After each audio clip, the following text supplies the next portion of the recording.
রবকে খুশি করার ইচ্ছা কার কার আছে একবার হাত তুলেন। মাশাআল্লাহ, রবকে খুশি করা একদম সহজ। সুবহানাল্লাহ তো বলেন না। আমার আওয়াজ মনে হয় আপনারা শুনতে পাচ্ছেন না, শুনলে একটু বলেন না সুবহানাল্লাহ। রবকে খুশি করা একদম সহজ, কারণ আমাদের রব আমাদের জন্য দয়াকে উন্মুক্ত করেছেন, সাজাকে নয়। এবার আসেন হাদিস শরীফটা শুনলে আপনারা বুঝতে পারবেন। মনোযোগ মনোযোগ। আল্লাহ পাকের কাছে 100 ভাগ রহমত আছে। কয় ভাগ? এই 100 ভাগ রহমতকে আল্লাহ 2 ভাগ করেছেন, 99 ভাগ একটা, 1 ভাগ একটা। এই 1 ভাগ রহমতকে আল্লাহ সমস্ত সৃষ্টির কাছে বিতরণ করে দিলেন। এই 1 ভাগ রহমতের কারণে মায়া সৃষ্টি, এই 1 ভাগ রহমতের কারণে আবেগ সৃষ্টি, এই 1 ভাগ রহমত থেকে মহাব্বত সৃষ্টি, এই 1 ভাগ রহমত থেকে ভালোবাসা সৃষ্টি। আর সেই ভালোবাসাটা কেমন দেখেন, সন্তান ডেলিভারি হবে, এই ব্যথাটা সহ্য করতে গিয়ে অনেক মা ডেলিভারি করতে গিয়ে মারা যায়, সেটা মা জানে। আমি সন্তান পেটে রাখলে 10 মাস আমি ভালো করে খেতে পারবো না, ঘুমাইতে পারবো না, সেটা মা জানে। তারপরও সন্তান পেটে নেওয়ার জন্য মা দ্বিধাবোধ করে না, দ্বিমত পোষণ করে না। ডেলিভারির সময় মা মারা যাওয়ার সম্ভাবনা 80%, সেটা মা জানে। ব্যথা সহ্য করার মতো না, সেটা মা জানে। তারপরও মা হাসি মুখে সন্তান পেটে নিচ্ছে, ডেলিভারির জন্য প্রস্তুতি নিচ্ছে। এবার মাকে জিজ্ঞেস করলাম, মা তুমি না সেই মা সামান্য একটা সুইয়ের ব্যথার জন্য তুমি চিৎকার করে উঠেছিলা? তুমি না সেই মা সামান্য একটা তেলাপোকা দেখলে লাভ দিতা? তুমি না সেই মা টিকটিকি দেখলে এই দিক থেকে ওদিকে দৌড় দিতা? তুমি না সেই মা অন্ধকারে তুমি বসতে পারতে না ভয়ের জন্য, আজকে তুমি নিজের জানের রিস্ক নিয়ে নিলা? তখন মা উত্তর দেয়, সন্তানের চেহারাটা এক নজর দেখার জন্য, সন্তানের চেহারাটা দেখার জন্য।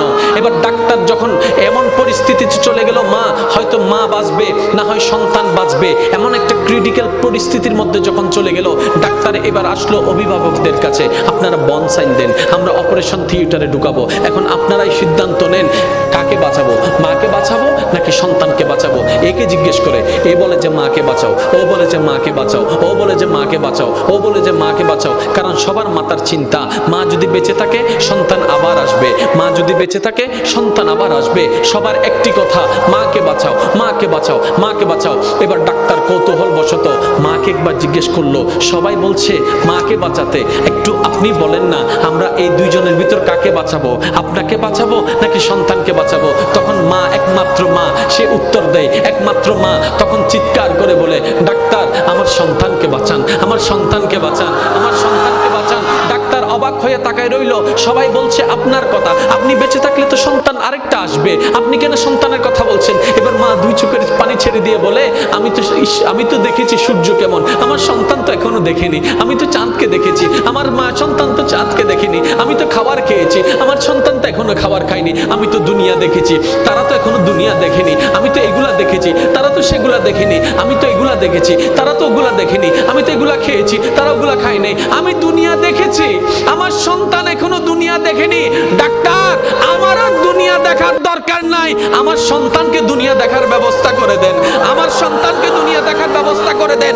একজন মা সন্তানের প্রতি এই মায়া, ওই 1% ভালোবাসার অংশ, 1% ভালোবাসার অংশ।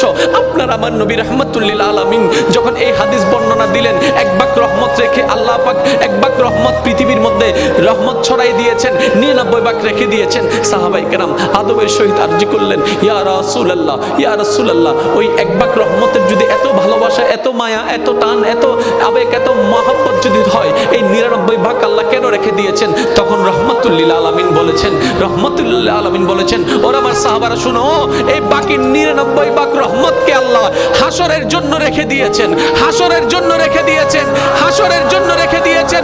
সাহাবায়ে কেরাম বলে, ইয়া রাসূলুল্লাহ, এই 99 রহমত কেন রেখে দিয়েছেন? তখন নবী বলে, এই হাসরের মধ্যে যখন সবাই উপস্থিত হবে, পাপীরা যখন কান্নাকাটি করবে, তখন আল্লাহ 99 ভাগ রহমতকে উন্মুক্ত করে দিবেন শুধু বান্দাদেরকে জাহান্নামী থেকে জান্নাতি করে দেওয়ার জন্য। সুবহানাল্লাহ, আল্লাহু আকবার।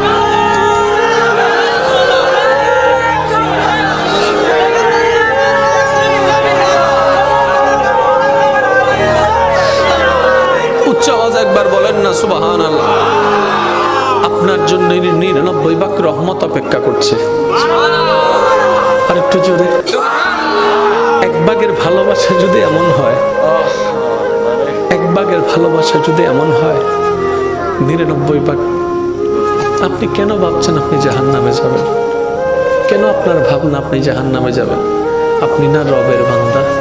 রবের বান্দা তো জাহান্নামে যায় না রে ভাই। আপনি না শেষ নবীর উম্মত? শেষ নবীর উম্মত কেমনে জাহান্নামে যায়? কিছু কাজ করেন না, অনেক তো হলো, অনেক তো দুনিয়া করলেন, অনেক তো দুনিয়াকে অর্জন করলেন। এই দুনিয়া না একদিন লাথি মেরে দিবে, এই দুনিয়া না পিঠের পিছনে একদিন ছুরি মেরে দিবে। করলাম তো অনেক দিন, কি লাভ হলো? অতীতে যারা করেছে কি লাভ হয়েছে? আসেন না একবার রবের দিকে, আসেন না একবার নবীর দিকে, দেখবেন আপনার দুনিয়াও অর্জন হয়ে যাবে, পরকালও সজ্জিত হয়ে যাবে। আমরা এই বুঝগুলা বুঝি না বলে অর্জনও করি, লাথিও খাই। জাস্ট একটা উদাহরণ দিচ্ছি আপনাদেরকে। বাবা সম্পত্তি উপার্জন করে কার জন্য? সন্তানের জন্য। একদিন কিন্তু এই সন্তানেই বাবার উপর জম হয়ে যায়। কেমন? এই সন্তান পড়ালেখা করেছে বাবার টাকায়। এমন হাজারো বাবা মা আছে, একটা ওষুধ কেনার জন্য সন্তানের দিকে তাকাই থাকতে হয়, সন্তানে কখন টাকা দিবে, ওষুধটা সে কিনতে পারবে। এটা কেমন জীবন? এটা কেমন জীবন? আপনি না বাবা? বলে যে হ্যাঁ। তাহলে সন্তান থেকে নিচ্ছেন কেন? বলে যে আমি তো এখন কামাই না। আমি বললাম আপনি সিস্টেমেই জানেন নাই ভাইজান। আপনি অতটুক কামান, অতটুক ব্যবস্থা করেন, আপনি সন্তানকে দেন, কিন্তু আপনি মরণ পর্যন্ত যেন কারো থেকে টাকা চাইতে না হয়, কারো টাকায় ওষুধ কিনতে না হয়, ওই রকম এবিলিটি নিজের মধ্যে তৈরি করে ফেলুন। তাওয়াক্কুলটা আল্লাহর উপর রাখবেন, যেন মরণ পর্যন্ত সন্তানের টাকায় চলতে না হয়। সন্তান যেন আপনার সামনে বড় করে একটা কথা বলতে না পারে, বাবা তোমার ওষুধের টাকা দেওয়ার টাকা আমার কাছে নাই, চিকিৎসার খরচ দেওয়ার মতো খরচ আমার কাছে নেই। এই কথা যেন সন্তান বলতে না পারে, সন্তানের বউ বলতে না পারে, মেয়েরা বলতে না পারে। আপনাকে সেই ব্যবস্থা এখন থেকে করতে হবে। আপনি 20 বছর চাকরি করবেন, আপনি দিয়ে যাবেন, যখন আপনার ইনকাম বন্ধ হয়ে যাবে ভিক্ষুকের মতো সন্তানের দিকে তাকাই থাকতে হবে।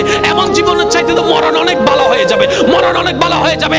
আল্লাহ পাক বলে, বান্দারে তুই যদি আমাকে সন্তুষ্টি করে চলতি, বুড়া অবস্থায় ব্যবস্থা আমি করে দিতাম। বলেন সুবহানাল্লাহ। আফসোস, হাজার দেখছি আমি, হাজার। এবার আসেন বাস্তব কথা বলি। টাকা যার, পাওয়ার তার। কথা বলছেন না কেন?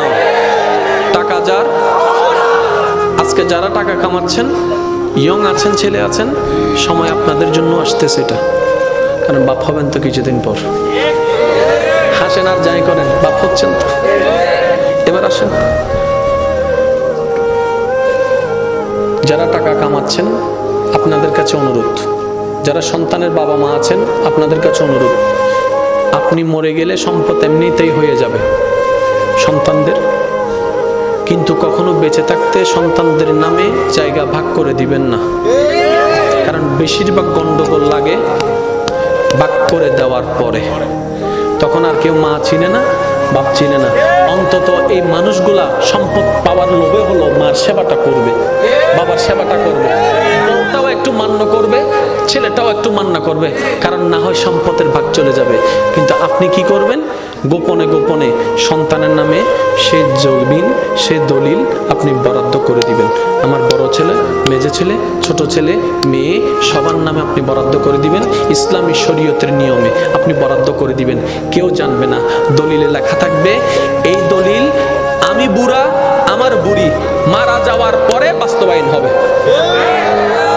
তারপরে দেখবেন যে পূজা পূজা করবে আমার। ঠিক না ভাই? ঠিক। অনেকের কষ্ট লাগছে, আর আমি কারো দাবদারি না, কারণ আমি ওয়াইজ দিয়ে চলি না। আল্লাহ আমাদেরকে চলার সাম্রাজ্য দান করেছেন। দাওয়াত দিয়ে গেলাম আলামিন বাড়ি, একটু ঘুরে আসবেন, শুধু একটু ঘুরে আসবেন, যে তখন হবে তো মোকারম বাড়ি, তার তো দিন আছে দে তিবেতনার ভিক্ষা করেন না হরে, কারণ ভিক্ষা করি একমাত্র মৌলার দরবারত মাইনসুর হাসান। এবার আসেন একটু খেয়াল করেন, 100 ভাগের রহমত 1 ভাগ আল্লাহ দিয়ে দিলেন, 99 ভাগ রেখে দিলেন আপনাকে আমাকে বাঁচানোর জন্য। কথা বলেন ঠিক কিনা? এবার সেই আল্লাহর রহমত থেকে আল্লাহ কি বলছেন?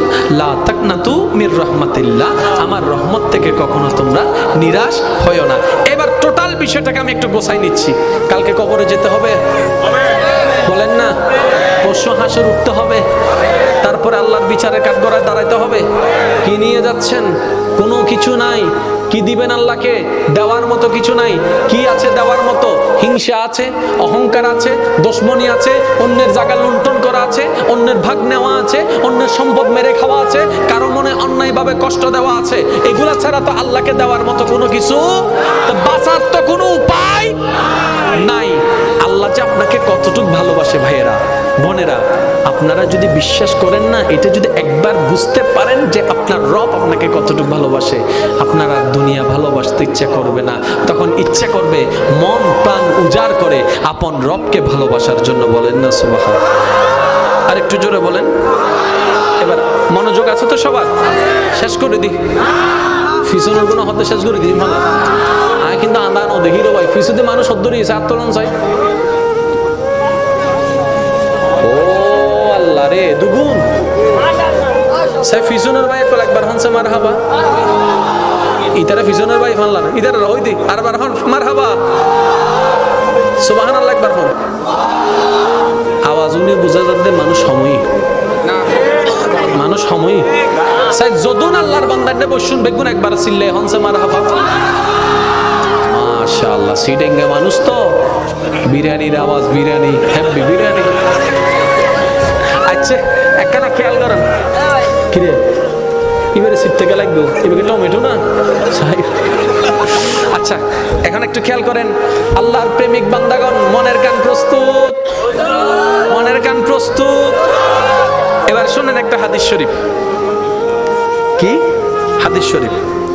যারা জীবনকে সাজাতে চান, যারা জীবনকে গোছাতে চান, আপনাদের জন্য এই হাদিসটা। সবাই একটু খেয়াল করবেন, কি করলে জীবনে লাভ পাবেন, কি করলে জীবনে ক্ষতি পাবেন জানার দরকার, জানার দরকার।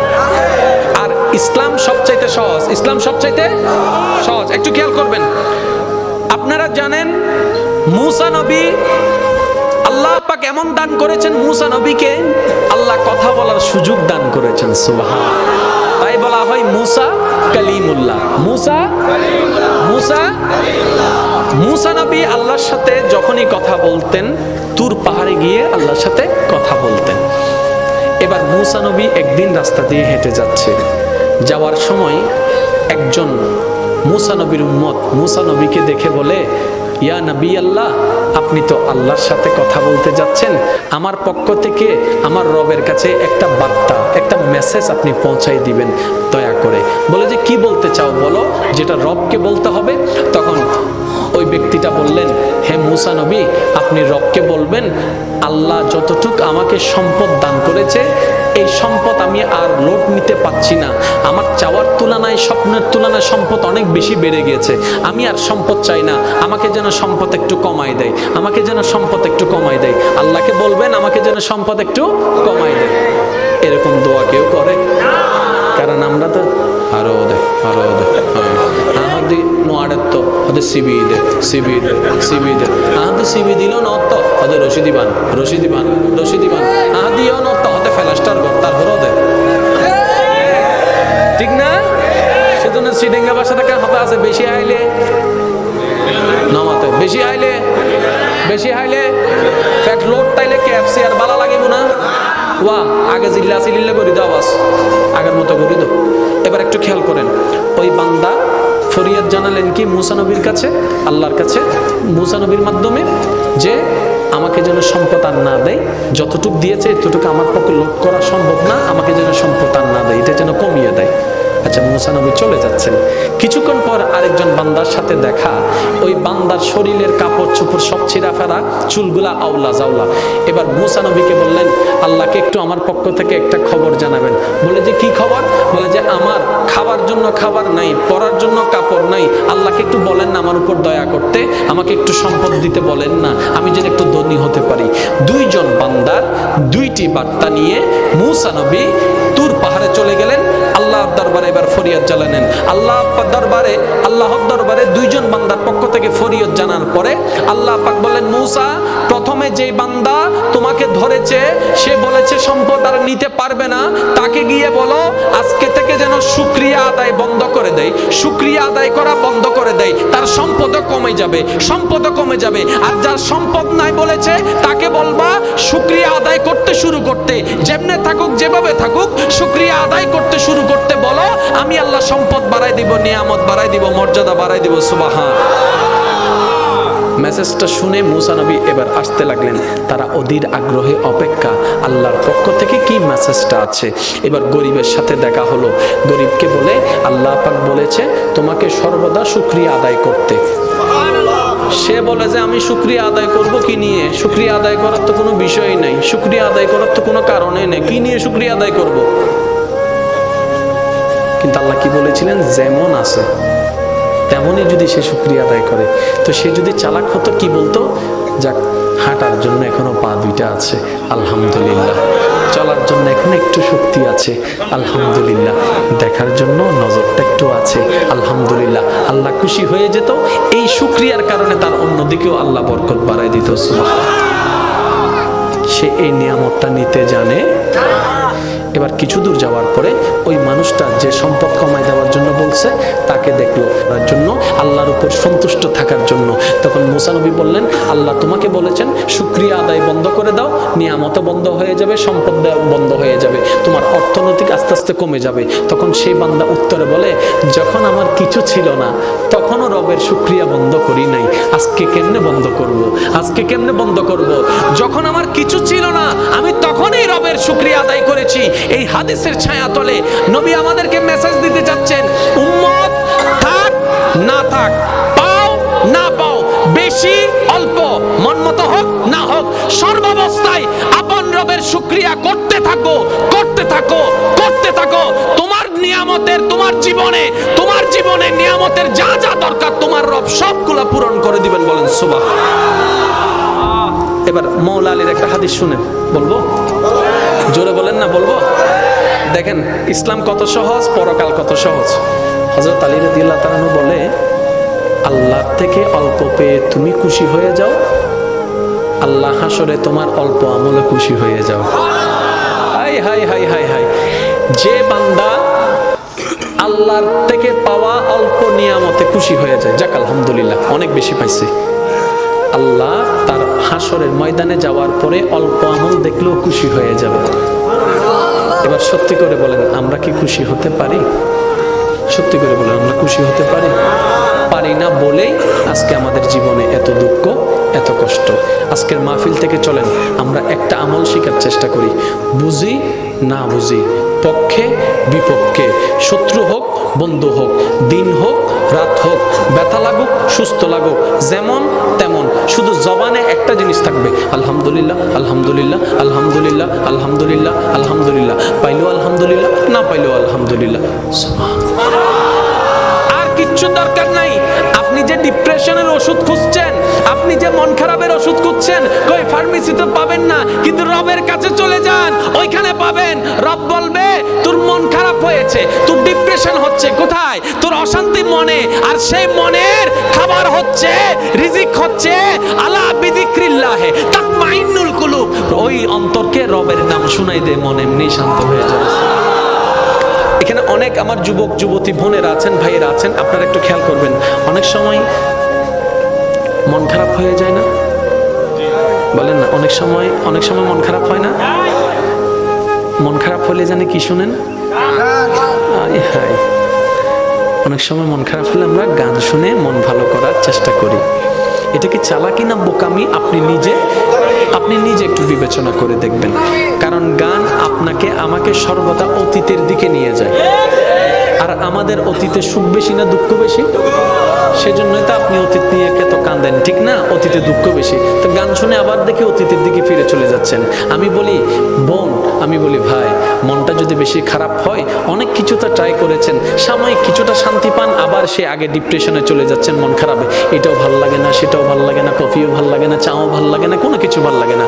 আমি বলি ভাই একটা কাজ করেন, আমি বলি বোন একটা কাজ করেন, সব কিছু বাদ দিয়ে যাই নামাজটা একটু বিছাই নেন, বিছাই নিয়ে চোখটা বন্ধ করেন, বন্ধ করে দাঁড়াই থেকে ডাইরেক্ট সিজদায় চলে যান। কিচ্ছু পড়ার দরকার নাই, ওযু বানানোর দরকার নাই, শুধু এতটুক মাথাটা ঝুকান আর মনে মনে বলেন আমি আমার রবের দরবারে ঝুঁকে গেলাম, আমি আমার রবের দরবারে ঝুঁকে গেলাম, আমার মাথাটা রবের দরবারে ঝুঁকাই দিলাম। কিচ্ছু পড়ার দরকার নেই ভাই, কিচ্ছু পড়ার দরকার নেই বোন, আপনি শুধু চোখটা বন্ধ করে সিজদার মধ্যে পড়ে থাকুন, আপনার রব তাকায় আছে। আছে, আপনার এই ব্যস্ত মন, আপনার এই অশান্তি মন, আপনার এই ব্যথাতি মন, আপনার এই ব্যথিত মন, আপনার রব তাকায় আছে, আপনার রব দেখছে বান্দার মন খারাপ, কিন্তু কারো দিকে যায় নাই, রবের কাছে গিয়েছে। রবের কাছে গিয়েছে কোন রব? যিনি শান্তিদাতা, যিনি শান্তিদাতা, যিনি সুখদাতা। ওই রবের কাছে যখন শান্তির জন্য আপনি যাবেন, মাথাটা ঝুঁকাবেন, 5টা থেকে 6টা মিনিট থাকেন, আপনি নিজেই বলবেন সিজদা থেকে ওঠার সময় মনটা কেমন জানি ফ্রেশ ফ্রেশ লাগতেছে।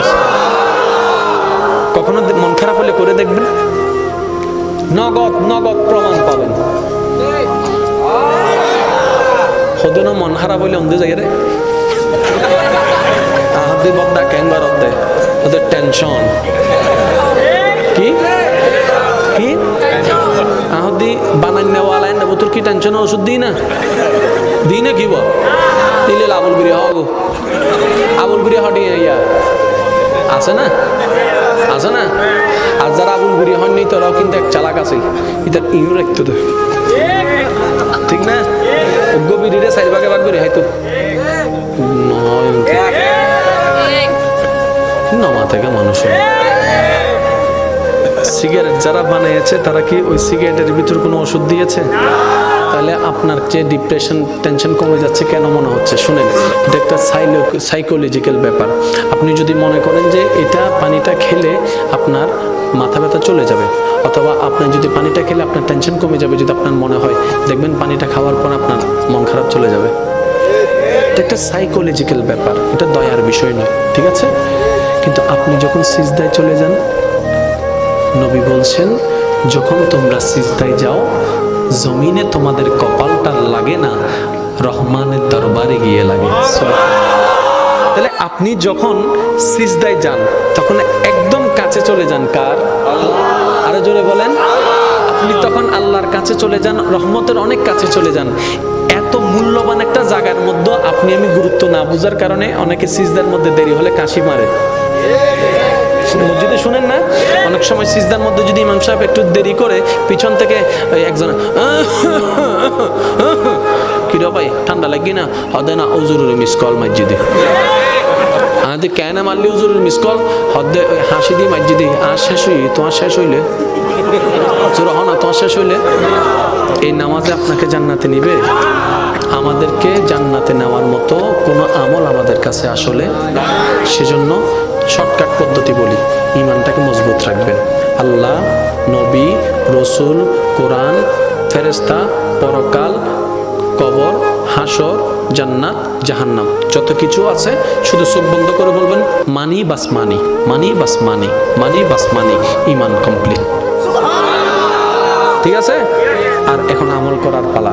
নামাজটার দিকে আসুন, ভুল হোক শুদ্ধ হোক করার চেষ্টা করুন। এই ভুল করতে করতে শুদ্ধ চলে আসবে, ভুল করতে করতে শুদ্ধ চলে আসবে।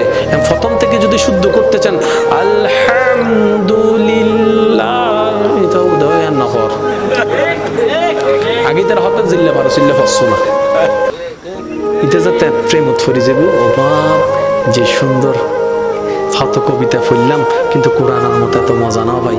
যেদিন না মজা বুঝে যাব, হেডফোন দিয়ে সূরা রহমানও নিব, হেডফোন দিয়ে সূরা ইয়াসিনও নিব, বারবার ওই নাফারাতে শিখে দেরি উনতে উনতে উনতে উনতে দেব দেখি রে, যত উনের তত মন শান্তি হর, যত উনের তত জ্ঞান জানি শান্তি লাগে, যত উনের মানচুল্লা সহ্য করতে মনে না হর, যত উনের মানচুল্লার জায়গা আগে করতে মনে না হর। ইটা তো যাতে কোরআনের প্রতি ফেম চলে যাবো, এটা আস্তে আস্তে শিখা শুরু করব, যাতে শিখি ফেলাইব, এত একদিন হব দেয় আলহামদুলিল্লাহ রাব্বিল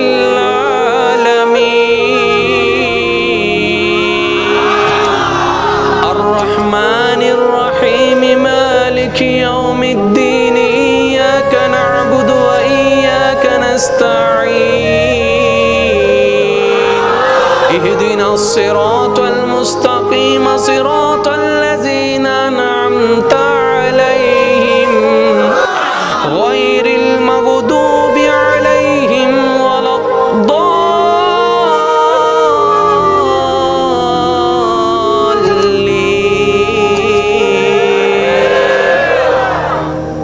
একদিনে তো নওয়াতে আমি মসজিদ করার হইন দাও ভাই, সবসময় আজান অননের দুল, মাঝে মধ্যে গুরু গুরু পোয়া তাইলে অন্য একখানা সুযোগ দিয়ে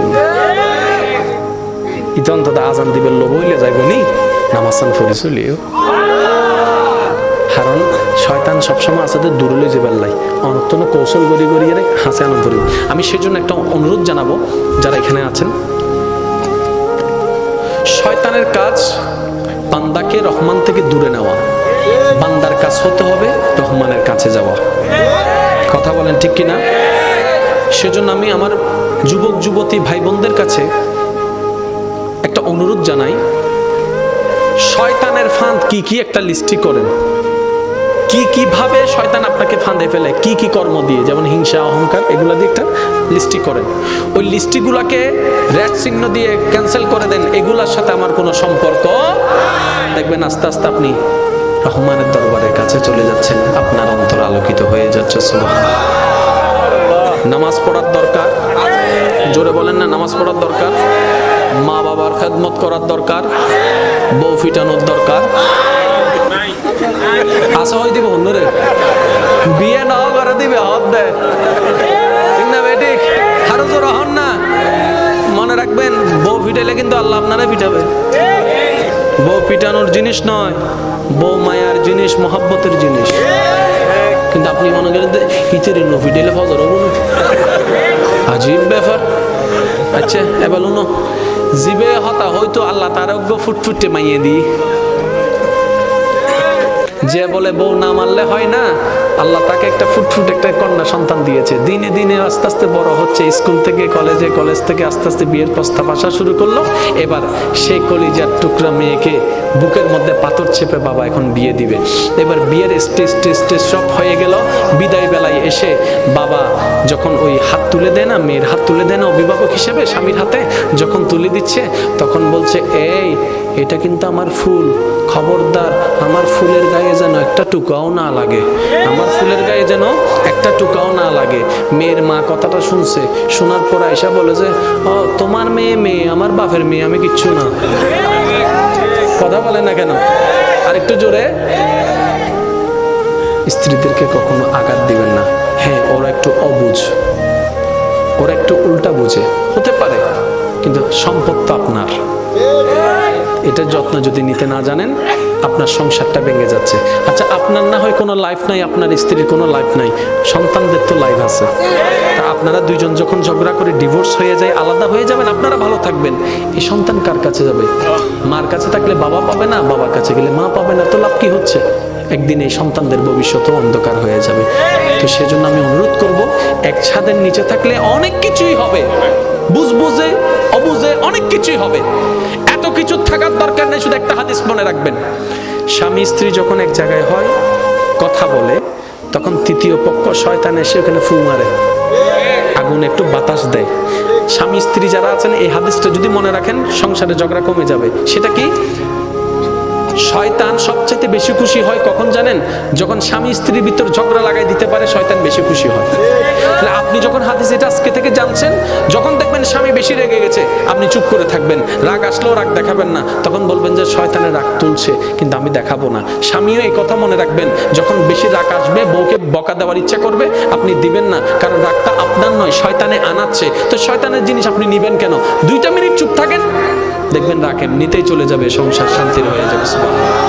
আর একটু জোরে বলেন না সুবহানাল্লাহ। এবার আপনারা বাস্তব প্রমাণ দেখলে বুঝবেন। আদালতের ডিভোর্স আছে না, হম না বেশি? শুধু বেশি না, বহুত বেশি, ঠিক না? আমরা যেদিন কেস আছে, উজুর কলর হওয়ান কেস আছে, দেখো সবাই নাই নহর, ডাক্তারর, উকিলর, উবের, কোটিপতির তো আরো বেশি আছে। হদু না হদে আই মাইয়ে দিন তো কোটিপতিরা হাতে দাও, বেশি করে দাও কোটিপতিরা হাতে খেয়াল লেখা হইলে আদে যায় কোটিপতিতে ড্যাম কি আর এটা তোর মাইয়ারে বিয়ে করিব, 5 দিন বাদে আর বিয়ে করিব। এদিনে যদি তুই কিছু হইতে যাও, হবে তোর মাইয়া তুলে যাও, গাঁতে গাঙ্গে দিবে। এতালাই নবী হই দে, টিয়া চাই নদ্দুর চরিত্র চাই দাও। আর তুই নু বুঝি, আর আবার যদি হন্ডাতুন বেশি বেশি আইব, এন্ড এখন আর যৌতুক না, হয়তো গিফট। আমার সদিন তোলা দৈন্য আছে তো গিয়া উত্তরেও পারি দিত মাইয়ারে বহুত কিছু দিয়ে গিয়া, তোমার কিছু না দে হদু নাই হান ফরাদা দে আছে না নাই হান ফরমাই চিন্তা করার দা মানছা এর তারা সিরি ফেলে নলইলে কিছু লং পড়িব এই কিছু লং করতে যাই মায়ের বাপ শেষ। এবার হাদিস শুনুন, আপনার নবী আমার নবী বলছেন কোন একটা মেয়েকে যদি কোনো প্রকার খরচ ছাড়া কেউ বিবাহের ব্যবস্থা করে দিতে পারে, আমি নবী তার জান্নাতের গ্যারান্টি নিয়ে নিলাম। আপনি ওদিকে না যাবেন যেদিকে আপনার নবী বলেছেন, আপনি ওদিকে কেন যাচ্ছেন যেদিকে শয়তান বলছে? তো সমাজ চলে গেছে কিন্তু আমি যেতে পারবো না, কারণ আমার কবরে আমাকে একা থাকতে হবে, আমার আল্লাহকে আমার একাই জবাবদিহি করতে হবে। তখন এই সমাজও আসবে না, এই পরিবারও আসবে না, এই আশেপাশের মানুষগুলা বলতে আসবে না। সেজন্য আমার যুবক ভাইরা বলেন, বিয়ের সময় কি কোনো যৌতুক নেওয়া চলবে? আরেকটু জোরে বলেন, যৌতুক নেওয়া চলবে? আপনারা বলবেন আল্লাহ আমাকে যা দিয়েছে, যৌতুক দিয়েছে, এতটুকুর মধ্যে আমি আনবো, পারলে দেন, না পারলে নাই। দরকার হলে আমি আমার বউকে যেটা বউ আনবো 300 টাকা শাড়ি দিয়ে আনবো, কিন্তু সেই 300 টাকা হবে চুরির টাকা নয়, হালালের টাকা। আপনার বউকে বলবেন, বউ এটা আমি 300 টাকা দিয়ে কিনেছি, বউ অবাক হয়ে যাবে, সবার শাড়ি 5000 টাকা, তোমার শাড়ি 300 টাকা, এটা আমাকে কেমন গিফট করলা? তখন আপনি বলবেন 5000 টাকা দিয়ে আমি চাইলে পারতাম, কিন্তু সেটা হতো অন্যায়ের টাকা, চুরির টাকা, লোভের টাকা, বাটপাড়ির টাকা। আমি এই 300 টাকা শাড়ি এনেছি, জানি এটার কোনো দাম নাই, কিন্তু এই শাড়ির প্রতিটা পশমে পশমে তোমার স্বামীর ঘাম জড়িত আছে। একবার বলে দেখেন, আপনার বউ বলবে 3 কোটি টাকার শাড়ির তুলনায় এই 300 টাকার শাড়িটাই আমার কাছে দামি। বলে দেখবেন একবার। আপনারা তো অনেক সময় বলেন মাইয়ে ফকলে শুধু হতে দেয় দেয়, না না, ইতারা হতে সবচাইতে বেশি কি চাই হতে না মায়া আছে ওয়াদে, ইতারা টিয়া জোর হন না টিয়া। এখন দেখেন কোর্টের মধ্যে দেখেন অনেক প্রফেশনের ডিভোর্স পাবেন, হুজুরদের কোনো ডিভোর্স কেন? তারা ওই মাসালাগুলো জানে, কখন শয়তানে ফু মারে সেটা, সেজন্য স্বামী স্ত্রীর মধ্যে ঝগড়া হলো তারা চুপ হয়ে যায়। বলেন না সুবহানাল্লাহ। তা আজকে থেকে ইনশাআল্লাহ যারা বিবাহিত আছেন এই হাদিস মনে থাকবে তো, ঝগড়া কে লাগাই দেয়? জোরে বলেন, ঝগড়া কে লাগাই দেয়? স্বামীর কোনো দোষ, স্ত্রীর কোনো দোষ। আল্লাহ আমাদের সবাইকে বুঝার তৌফিক দান করুক। আগামী বছর মাহফিলটা হোক, আপনারা চান কিনা? জোরে বলেন, চান কিনা? আমার কথা কি কেউ কষ্ট পেয়েছেন? আমি কি কারো পক্ষে বলেছি? আমি কারো বিপক্ষে বলেছি? আল্লাহ আমাদের সবাইকে বুঝার তৌফিক দান করুক। আগামী বছর এই মাহফিল যখন আয়োজন হবে, আপনারা সবাই সহযোগিতা করবেন, 5 ওয়াক্ত নামাজ ছাড়বেন না, কারণ এই নামাজ আপনার জীবনে একটা শৃঙ্খলা নিয়ে আসবে। বলেন সুবহানাল্লাহ। এই কথাটা একটু খেয়াল করবেন।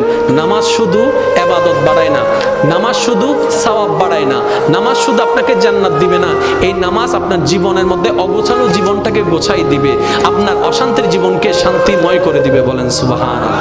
আল্লাহ আমাদের সবাইকে কবুল করুক, আমিন। ইয়া নবী সালাম